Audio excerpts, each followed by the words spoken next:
Hello and welcome to today's edition or today's session of Inner.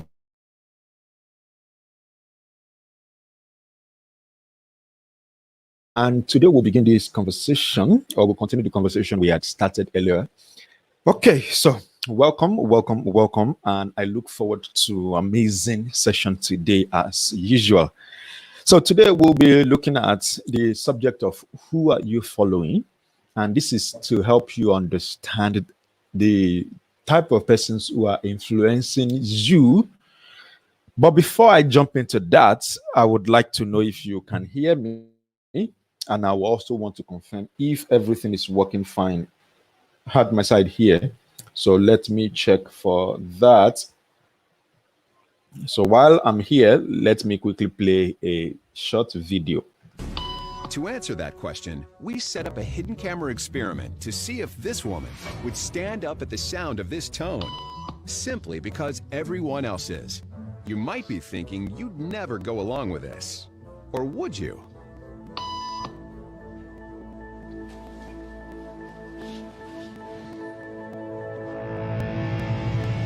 After just 3 beeps, and without knowing why she's doing it, this woman is now conforming perfectly to the group. But what happens if we take the group away? Elaine, please.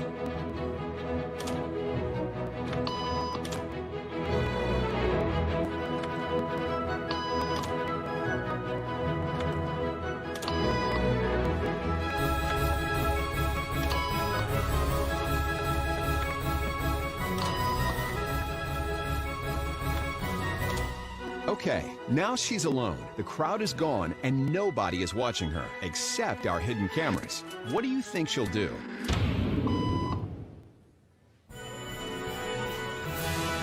She's now conforming to the rules of the group without them even being there. Now, watch what happens when we introduce another outsider who doesn't know the rules. Have a seat and they'll be out in just a couple minutes. Great, thanks so much.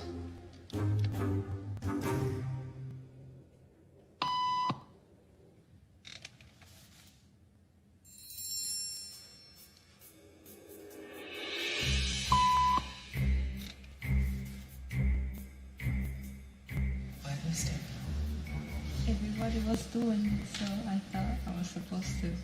Think she'll teach the new guy what to do?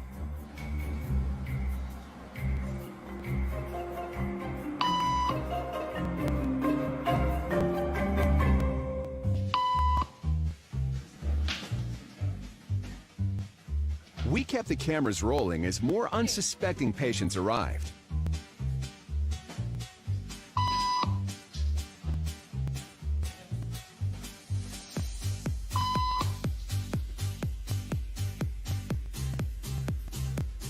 And slowly but surely, what began as a random rule for this woman has now become the social norm for everyone in this waiting room. Here to explain what's going on in their brains is Jonah Berger of the University of Pennsylvania. This sort of internalized form of herd behavior is part of what we call social learning. Starting at a very early age, when we see members of our group perform a task, our brains literally reward us for following in their footsteps. When I saw everybody stand up, I felt like I needed to join them. Otherwise, I'm like excluded. Once I decided to go with it, then I felt much more comfortable. Conformity is how we become socialized, but it can also cause us to develop bad habits or repeat past wrongs. And it's why even this rebel, who wasn't standing for any of this nonsense, eventually joined the ranks. And the only thing more shocking than seeing how easily conformity affects the way you act is that similar forces are subconsciously shaping the way you think.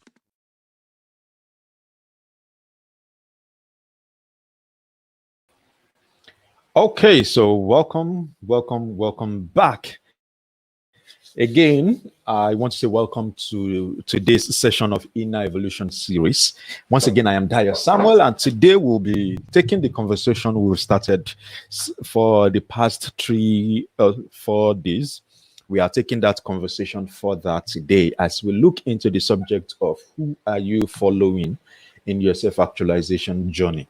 And I particularly want to share this because I have come to that point where I understand that even if everybody is running after something, it doesn't necessarily mean that you should do like every other person and run after everybody. You know, the concept of a couple of days ago, I was studying the word vaccination, and I found that the word vaccination originally comes from the word vaca, or is it voca? I think it's vaca. And vaca simply means to make something become like a sheep, to make something become like a lamb, a sheep. And so vaccinate then means that to make somebody become like a sheep. I then began to consider, could that be the reason why there's something called herd immunity, that is herd immunity, which means that everybody needs to go or behave in a certain way because they've been vaccinated? Well, I don't know. That's just my own discovery anyway. But the reason why I'm sharing that, or I just mentioned that right now, is for you to understand that it is not everything that is completely meant for you. It is not everything that goes on around you that is designed for you. And if you don't understand that, you will spend most of your time, the most of your journey, you spend it fulfilling the needs of other people without trying to fulfill your own need or the needs of the persons who are more important in your life. So tonight, get into this conversation about, as we get into this conversation about who you are following, I really, really would want you to pay special attention because it's going to kind of shape how you view those you say you are following going forward. Because this is how you then begin to realize that it's not, or should I say, it is not everybody that deserve the amount of followership that we tend to accredit to them. So we are going to be discussing who are you following. Now, before we get into that, let me play a video for you. And this particular video is for you, not for the person you are following, okay? So I want you to watch this video and I would like for you to leave a comment and tell me which of these two categories of persons you are. So the video is about being a traveler or being a tourist. I want you to pay attention. Notice the characteristics, notice the elements that are described, and then let me know which of them you think you are at this point in your journey. So I'm going to take myself off screen right now, and then we're going to have that video play. This is one of the most powerful questions you could ask of yourself. So take a listen carefully. Are you a tourist or are you a traveler? You see, most of us go through life as a tourist. We follow all the popular sites and all the popular crowds to all the trending places, and we try to memorialize everything on a selfie stick, imagining that sometime in the future we could recapture the past. We have an itinerary, a schedule, a destination, and a fixed idea of what we're going to see in the main attractions. And if things go wrong or detour, we fall apart. Is it possible for us to go through life in another way? Not as a tourist, but instead as something else? How about we go through life as a traveler? You see, a traveler has a very different mindset.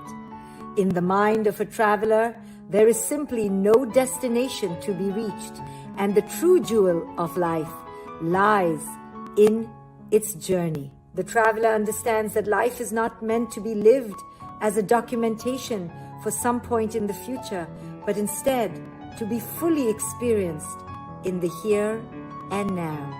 So who are you going to be in your life? A tourist or a traveler? A tourist who follows the beaten path, who's always looking for where the crowds go, looking at life from the outside in? Or are you going to be a traveler who takes the road less traveled, who's in touch with the locals, who accepts that nothing is predictable or safe, for whom everything is an adventure, who looks at life from the inside out? The traveler understands that a life well lived is a life lived in the present moment. No itinerary, no selfie stick, no destination, and no baggage. The tourist is always looking for the next trip, the traveler for their next journey. To truly live, you have to be willing to be alive, be present, and travel deep into your destiny. So let me ask you, are you ready to stop being just a tourist in your life? And are you ready to step into the traveler in you so that you can fly far into the sky and deep into your soul?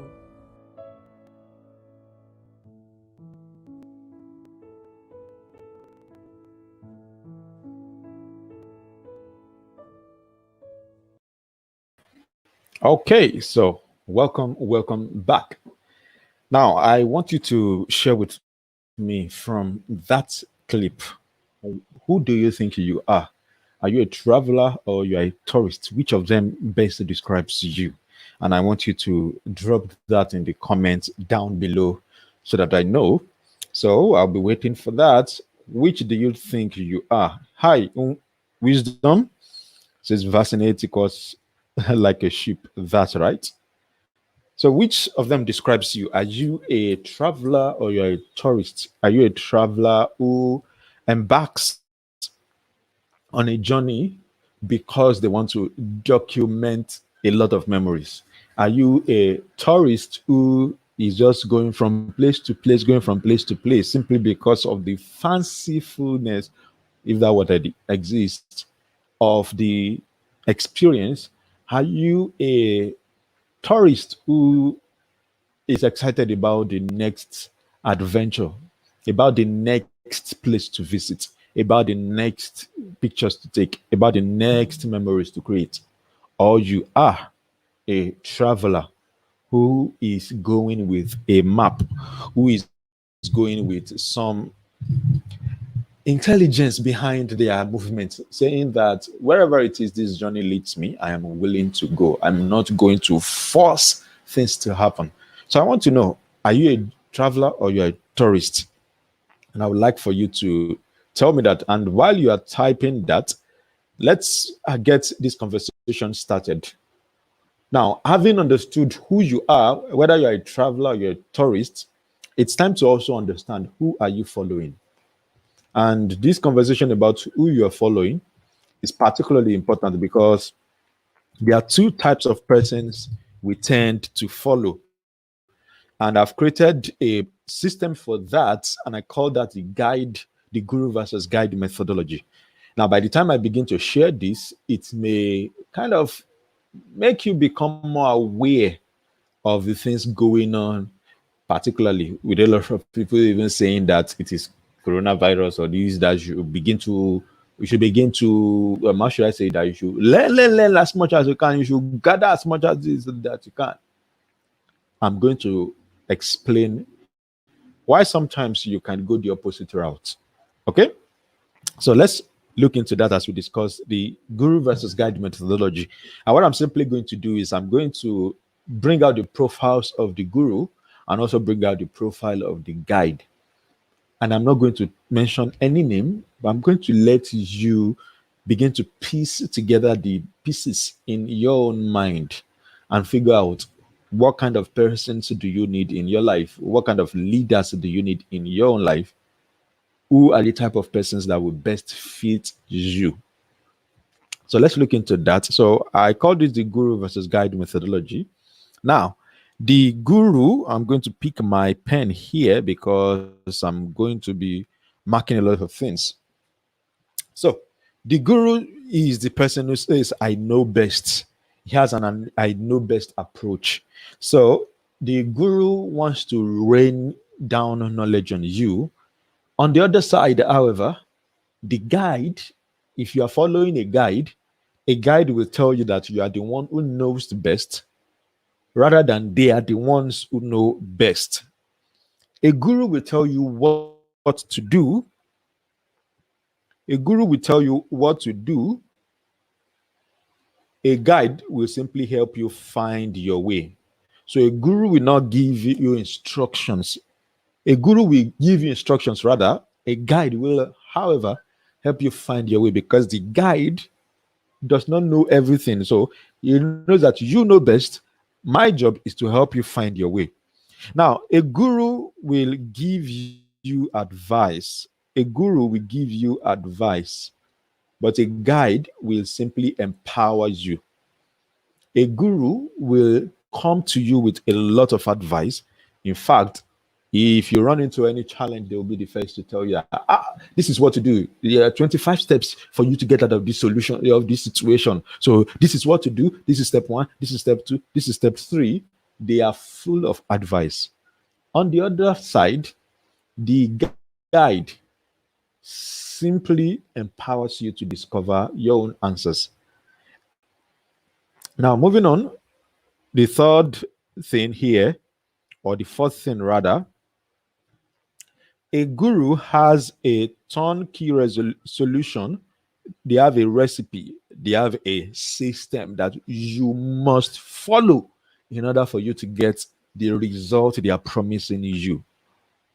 On the flip side, a guide simply has a customizable method, a framework, and a process that they present and offer you such that you can customize your own solution to fit your need at that particular time. A guru will most time spend most time talking, but a guide will spend most time listening and asking questions. Why? Because they are helping you find your way and because they want to empower you.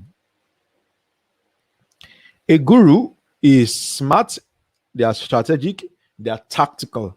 So they are quick to come up with, okay, this is how to wade through this. This is so they are always smart, they are tactical, they have a lot of tactics, they have a lot of tools in their under their belt. However, a guide simply helps you uncover wisdom. A guide simply helps you uncover wisdom. The way I always say it in my classes is that wisdom is in the heart of a man. A different man who has understanding comes and then help this man that has wisdom inside of him but is not utilizing it. A man of understanding comes and then helps this man extract the wisdom that is inside of him. That particularly describes a guide, not so much of a guru. A guru has all the answers. They never want to be found as I don't know. They always have the answer to every question. So they sometimes their goal is if anybody asks me any questions, I will be quick to answer. I will be ready to answer. Of course, you may even something may even pop up in your mind as I'm saying that. However, the guide does not have all the answers. They know that they don't need to have all the answers because sometimes the person that uses you sometimes already have your answer. You just may not know to look at that as the solution to what you are looking for. Next is a guru could be charismatic. And when I say being charismatic, they have all of this energy. They have all of the finesse. They know how to package very well. They know how to organize very well. However, a guide most times is conversational. They just want to get into a conversation with you because in that conversation they can use questions and listening to help you figure out what you need to do in order to take your journey, in order to take your next step in your life. And lastly, a guru tends to be a driver. They want to drive the results you are producing in your life. So they will put you under a lot of stress, under a lot of pressure in order for you to deliver on the results that you want in your life. I have seen several cases of that. Now, sometimes pressure is a good part, is a good tool when you are coaching someone, okay? And I understand how to use pressure. I've used pressure for people. For some people, sometimes I use pressure to help them break bad habits. But I also understand that pressure as a tool in the hands of a guru can create a lot of chaos for the person who is following or listening to them. And then a guide simply offers you a roadmap, simply puts the map in your hand, simply puts the pathway in front of you and says, this is the path, this is the way for you to go. Now begin to head in your own direction. Of course, because they are giving you, they are helping you find your way, they help empower you, they only give you customizable frameworks, method, and processes. Of course, they have process. Gurus sometimes, a lot of times, may not have process in place. So the guide simply offers you the roadmap and tells you, take your journey. This is where you need that courage. This is where you need to be brave. This is where you need to take the step because this is your life and you have to make it count. But a guru can pressure you into any result they are looking for. And the reason why I'm saying this right now is because in order to truly become all that you want to be, in order to completely evolve to the level that you want to evolve, you will need to be aware of these two voices that are speaking into your life, these two voices that are influencing you. And when I say people that are influencing you, I want you right now to think of all the different persons in your life that are speaking into your life. Are they gurus? Are they guides? Most times you will have certain persons who are in the category of gurus, and you have certain persons who are in the category of guides. Now, if you are a coach, if you are a consultant, or you are a therapist listening to me right now, sometimes you need a blend of the two in order to get the results for your client.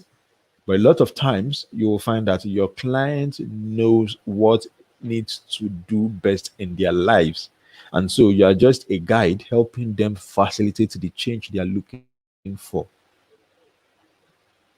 Somebody's name just came to my mind right now. I want to go check. It says, I think we can, wisdom says, I think we can incorporate aspects of both worlds. That's correct. I just mentioned that. It also says that there are non-vocational aspects of my life where I'm a traveler, and then there are occupational aspects of my life where I'm a tourist. Well, that's interesting to know. Thank you for that. Thank you very much for that. Let me write down the name of that person so that I don't get to forget. Great. Okay, so moving forward, let's look forward from there. Again, I want to ask you the question, who are you following?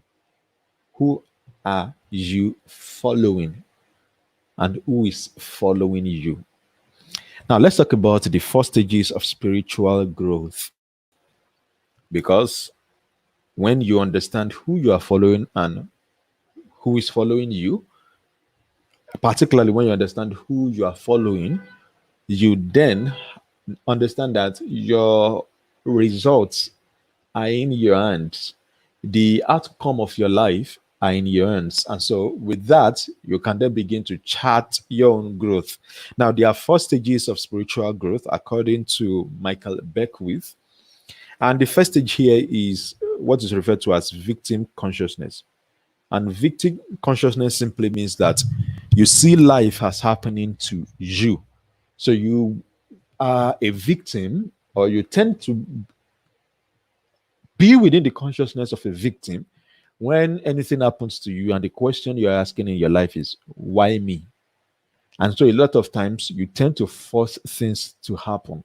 So you want to struggle, you want to hustle in order for things to happen. And so you will, a lot of times, be fighting to ensure that things go a particular way. You'll be fighting to ensure that things work. If they don't work, you get to feel irate, you get to feel offended, you get to feel bad about things not going the way you want them to go.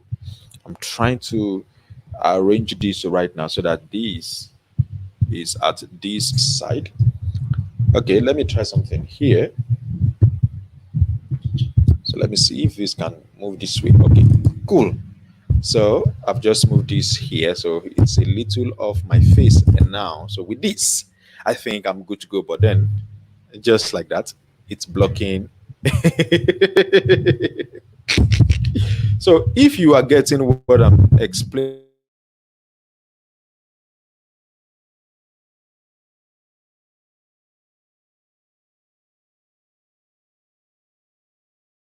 plugged, I would need to adjust my mic. I will need to adjust my mic.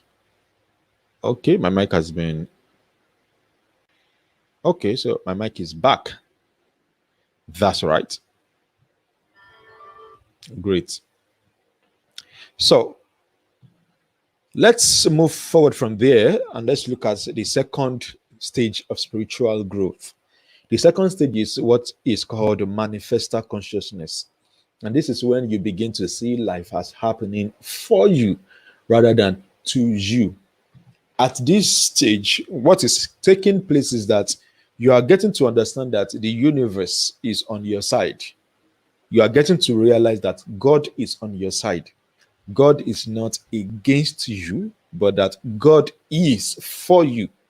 This is where some Christians get to understand the statement that if God be for us, who can be against us? This is that manifested consciousness. In fact, at this second stage, a lot of times, what people get to do most of the times is they get into the law of attraction. So they get to begin to do a lot of creative visualization. They get to begin to understand the law of attraction that things don't have to be happening to me. Things can happen for me because of me. And then you get to the third stage, which is the channel consciousness, which means that things are happening through you. This is that level where your infinite potential and possibilities begin to become birthed. This is that level where you begin to come to the level where you know that life is happening through you. God is pushing out things through you. And at that point, you become a funnel, you become a channel, you become a pipe or a pipeline through which things are moving in order to get to other people. At that point, a lot of things can take place. You have a lot of possibilities, you have a lot of potential at that stage.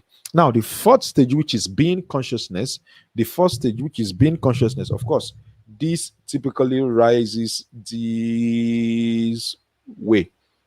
Now, the fourth consciousness, which I refer to as being consciousness, what that means is that life is happening as you. This is that stage where you get to where you come to that awareness that you are one with life, you are one with God. So you and God, you are running things together. And I hope that as I'm explaining this, some things are sparking in your head and you are getting to connect some dots. Now, it's very important for you to understand this because if you are at the stage of victim,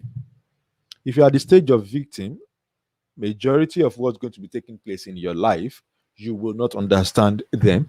And at victim stage, you will want to be running away from what is going on in your life. Of course, because a lot of us, we don't like pain, we don't like uneasy, we don't like dis-ease, we don't like anything uneasy, we don't like discomfort. And so you may want to run away from anything that is going on in your life. That is victim consciousness. Now, at manifestor consciousness, you are coming to that point where you are beginning to understand that things can happen for me because I'm taking control of my thinking. At manifestor consciousness, majority of what goes on is you are taking control of how you think. You are taking control of your mind, your thoughts, how you think, how you behave. At channel consciousness, you are moving beyond your thinking. You are getting to the point where you are seeing yourself as a being through which things are happening. and that being consciousness, things are not happening to you, through you, or for you. Things are happening as you. It is that point where you get to where you become more like the aura. And in fact, talking about aura, have you seen people where have you seen people before where, or have you come into the presence of someone before, and immediately you get into the presence of that person, you tend to have certain aura, there tends to be certain atmosphere around that person. Now, that is a being consciousness. That person is existing as a being, as life is, that person is one with that atmosphere. That person is one with that consciousness. Do you get it now? So the art consciousness is no longer outside of you. Now, remember, first, at victim consciousness, it is happening to you.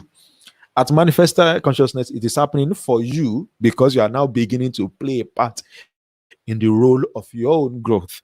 And then the channel consciousness, things are happening through you because now the you are now like a source through which things are flowing, or you are like a pipe through which things are flowing from God, the source, to other people. And at the fourth stage, you are no things are not just passing through you. You are the thing that is happening to people. And as I explained earlier on, a lot of times at being consciousness, you are you carry an aura, you carry an atmosphere around you at that stage. I'm trying to look at, there's a particular book I was reading, an ancient book. The book was written maybe 18 something or so, that I was reading some weeks back, and I stumbled on some deep stuff inside that book, and I was like, what? So let me take a little pause here and take some questions So let me take a little pause here and take some questions. So, is there any question that I can answer here right now? Is there any question you will want me to answer right now? Which of these stages are you in right now? I want you to answer that. Which of these stages are you in right now? What stage are you in your own journey? Where are you in your journey? Where are you in your journey? Where are you in your journey? Fantastic, fantastic, fantastic. Okay, so let me bring back the question I started with. Again, I'm going to ask you, who are you following? The people you are following, are they helping you develop into the utmost part of your being? And they help you become the being that you truly want to be? Or they are simply letting you be at the level of a victim? Or they are letting you remain at the level of what's the second level again? A manifester? Or they just want you to be a channel through which things flow to them? Or are you getting to that level of being? Remember, a couple of days ago, I said that people tend to, how do I say some days ago? I said people tend to be human doing rather than human beings. That is because a lot of times we focus on what we are doing rather than who we can be, rather than what we are being, who we are being. I needed to remind you of that again today. So, as you may have noticed, in these sessions, I've not been giving you too much of steps. Rather, I've simply been giving you roadmap. I've simply been giving you the maps for you to utilize in order to create the results you are looking for in your life. Now, just to take a little pause here, tomorrow we are going to be looking at fear in this particular journey. We are going to be looking at fear. We are going to be looking at fear, particularly tomorrow.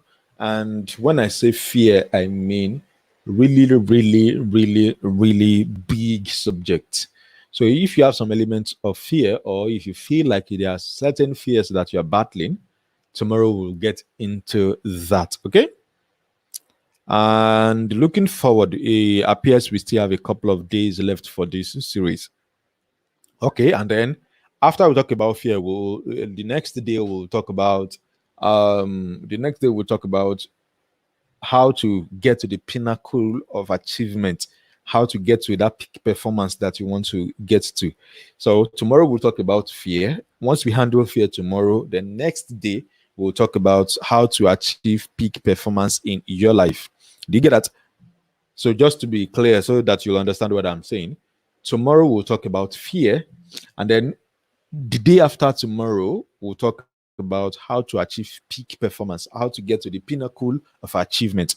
Of course, having handled fear tomorrow, it's going to be easier for you to take that leap forward. Okay, so let me remind you of something that I talked about yesterday as well. If you remember, yesterday I talked about the two dimensions of leadership. Remember, yesterday I talked about the two dimensions of leadership, where I brought to your awareness, the two dimensions of leadership. Let me bring the slides back on the screen. You remember yesterday we talked about the two dimensions of leadership, where I said that there is depth and there is breadth. And I said in the breadth, you go from self, that is, breadth means you are covering wider space, isn't it? So you go from self, that is, in order for you to lead someone, you need to start with self. So you first of all lead yourself before you lead one person. And then after you lead one person, you can then begin to lead a group. And then after leading group, you can begin to lead groups. And in fact, if you lead groups, you can then begin to lead groups without you. And I explained as well yesterday that at this level, people like Jesus, people like Buddha, people like Muhammad, that is the level at which they operate, even when they are not present. In fact, Nelson Mandela got to that level. Martin Luther King Jr. got to that level as well. Without their presence today, they still influence the world, isn't it? And at this point, I might also want to recommend you pick up a book titled Seven Men Who Ruled the World from Their Graves. That is a powerful treatise on the ideas of those men. Even though I don't accept and agree with many of the things inside the book, but I love the idea, the core idea of that book. So again, leadership starts from self here. So it goes from self here to one person, to groups, and then to groups without you. Before you can lead people on a larger scale, it needs to first begin with you. So again, I'm going to ask you the question: the people you are following, have they been able to lead themselves very well before trying to lead you? Now, when it comes to the depth of leadership, there is leadership in the momentary, that is, on the spur of the moment, you are able to lead somebody, you are able to influence somebody. Then there is contextual, where you are able to influence somebody in a particular context. And then there's multi-context, that is, you're able to lead and influence somebody in multiple contexts. And then there is leadership where it appeals to greater good, where you're able to bring everybody's resources to that level where they are gunning for, we want to make the greater good of everybody. Let me switch to my. So we want this to be for the greater good of everybody. So rather than scattering all energies everywhere, everybody's working together for the greater good. And if you remember yesterday, I talked about the nation called Nigeria, which I happen to be a citizen. I said, our nation is here to get to that point where we have a leader who leads us for the greater good. What many of our leaders are doing is they are leading us in multiple contexts. So they are leading us along the lines of tribe. They are leading us along the lines of geopolitical zones. They are leading us along the lines of religion. But nobody is leading us to the greater good, where all energies, everyone can come together and unite and say, we want to truly build this nation. That is what's going on with the leadership that we have in this nation currently. So again, I'm going to ask this question that I asked earlier on. Who are you following? Are you following a guru, or you're following a guide? And are they leading you in the way that is consistent with who you truly want to be? Who you truly want to be, or you are looking at them as a model? Sometimes when we look at role models can create a kind of gap between who we are and who we can be. Again, role models can create a gap between who we are and who we want to be. And more importantly, a lot of times, role models create a kind of a lead, a kind of a cover, a kind of a roof that is sometimes it looks like we can't go past the level of that role model because we are using that role model as our own parameter for the actions we need to make, for the things we need to do. So if there is a guru, if that role model happens to be a guru, it tells you everything you need to do, and you simply don't have any sense of initiative on your own, you can only rise to the level of that person leading you. Do you get that? So the question is this: who are you following? Who are you following? Are you following the person who's going to help you become all that you are, or you are following someone who is going to just let you be at the level where you are? I remember mentioning this yesterday that you can only influence someone to the level of depth you have mastered. So, how deep can you go? How deep can you go? You may see yourself. Sometimes I look at myself and I say, I'm a good leader. I ask myself, can I be a great leader? Can I go from good to great? What do I need to do? What systems do I need to put in place in order to go from good to great? And I'm currently on that journey myself. So I can't pretend to you that I have gotten there fully, but I can tell you that I am not where I used to be. That sounds like a religious statement. Oh, that's what I want you to ask you. So let me ask you today. Let me ask you right now. Where are you on the scale of your leadership mastery? How deep is your level of impact? And how wide have you gone? Do you get that? Where are you on the scale of this leadership mastery? How deep is your level of impact? How wide have you gone? Now, I know because this series is focused on inner evolution, self actualization, I understand if all of your focus is majorly on yourself, but I also want you to look beyond yourself. Remember, I talked about the levels of spiritual growth where you can, first of all, be a victim, or you can be a manifester or be a channel. On the fourth level, which is the highest level, is to be the being. And in case you're just joining me and you're wondering, oh, what is this guy saying? Well, the man, let me go there so that it's clear to. Let me go there. Let me open that up so that you can see what I am saying. Okay, so here is it. So you can be. There are four stages of spiritual growth, and you will most likely find yourself in one or two of them per time. The first stage is the stage of victim. When you are a victim, you're asking the question, why me? Or maybe you're like the bunch, why me? Oh, why me? At this level of victim consciousness, you are trying so hard, forcing things to happen. At the second level, which is the manifester consciousness, you are seeing yourself as life is happening for you. That is, the universe is on your side, God is on your side.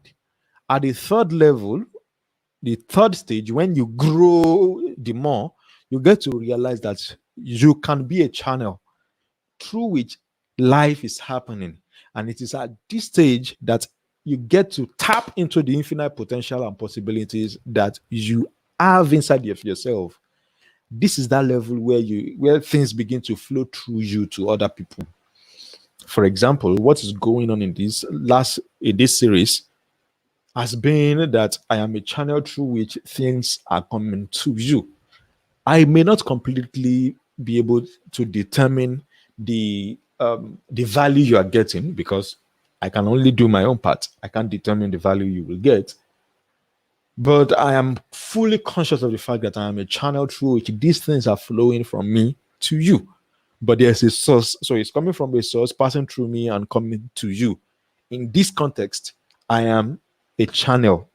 But you can get to the fourth level where you are being, that is, You are not just the channel, but you are the thing that is happening to people. So at that level, you have come to the level where you have become one with God. And referencing a verse in the Bible, it is at that point where you become one spirit with God. And by the way, I always make this statement that there's nowhere that it is written that a man and a woman can become one spirit. It is only one flesh that a man and woman can become, no matter what they try to do. Go and check everywhere in your own Bible. You will see that even all other scriptures, you'll find that is when I say all other scriptures, I'm referring to the Torah, I'm referring to the Quran, I'm referring to the Buddhist scriptures. Man and woman can come together as yin and yang, but female energy, male energy can come together. They can't become one spirit because it is energies that come together, it is flesh that come together. You get it? So, with that said, today is going to be the shortest of these sessions, and that's because I've kind of been a little resting today. You can only influence someone to the level of depth you have mastered. That is right. That is very correct. Julius, thank you for that. So again, I'm going to ask you this question this last time. Who are you following in your journey of self-actualization? Are they helping you to become more of the person you truly are, or they are simply helping you become a repetition or a replica of who they are? This is the question I want you to answer today. See, the stronger you are at your ability to penetrate your own consciousness, the stronger you get at your ability to dive deeper in your spiritual growth. And not just in the moment and not just in time, but across multiple contexts, as I've explained, the greater the leader you will become. And in fact, the deeper you go, the more you have the audacity to lead other people. If you are not deep on your own, you will most likely struggle with other people because you will be struggling to lead other people when you have not deepened your own efficacy, when you have not deepened your own ability to lead other people. I hope that this session is useful to you. If you are joining me for the first time, please go ahead and subscribe and turn on the notification bell so that you can join me tomorrow when I come again live. Tomorrow, we are going to be looking at the dynamics of fear in your personal evolution, in your self-actualization journey. Now, the part of fear for tomorrow is really, really going to be deep. Well, let me just say it's going to be deep sharp. So, if you have questions at this point, I would like to take your questions. If you have questions, I would like to take your questions. Is there any question you would like me to answer? Let me know. And in case you missed the videos that I played, there, of course, you can catch the replay here. You can pick that up afterwards and you can enjoy that video. So, is there any question you would like for me to answer?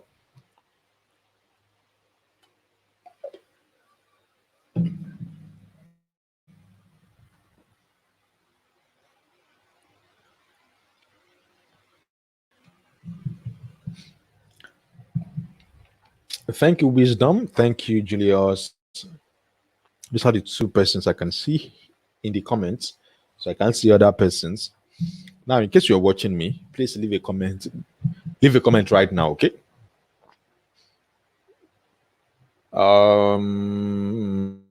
Let me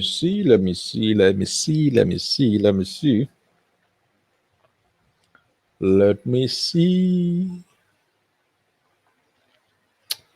Okay, so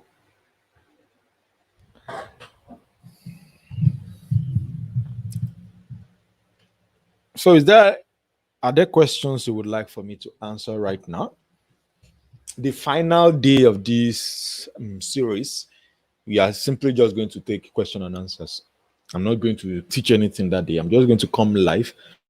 So tomorrow, next tomorrow, and then 2 days after today. So tomorrow we'll be looking at the subject of fear. We'll look at the dynamics of fear in your personal evolution. We'll look at the dynamics of fear in how you self-actualize. And then the next day we'll look at the how to achieve peak performance. That is how to reach the pinnacle of performance, the pinnacle of achievement in your own life. And then the third day, which is going to be the final day, I'm simply just going to take question and answers. I am not going to be teaching anything that day. So I'm just going to come live like this, and then we are just going to talk and discuss. And if you want to join the live stream on that day, I will share the link, or I'm going. If you want to join the session, if you want to join, like you want to come on screen and talk, I'm also going to allow you to do that right here. Okay, so let me know. Is there any question you would like for me to answer? I have just a few minutes left here. Are there questions you would like for me to answer? Are there questions you would love for me to answer right now? If in the absence of questions, that means that I can say a wonderful, I can bring this session to an end, right?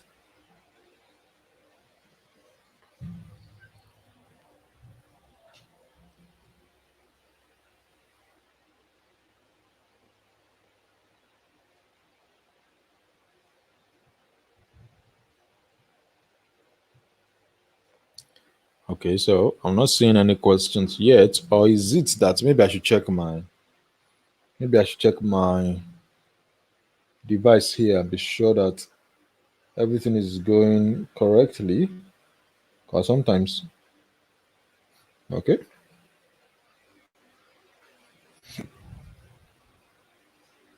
So I'm checking.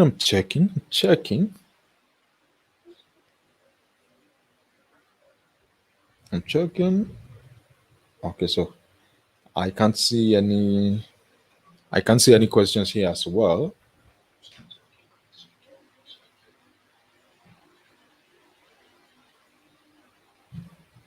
Okay, so with that, I'm going to say thank you very, very much for joining me today. I know today is shorter and today is a quite short. I very much understand. I needed to make it this short so that I can have a little rest today. Tomorrow, we will get into talking about fear. So, with that, please remember to subscribe and turn on the notification bell. And I will. Whoa.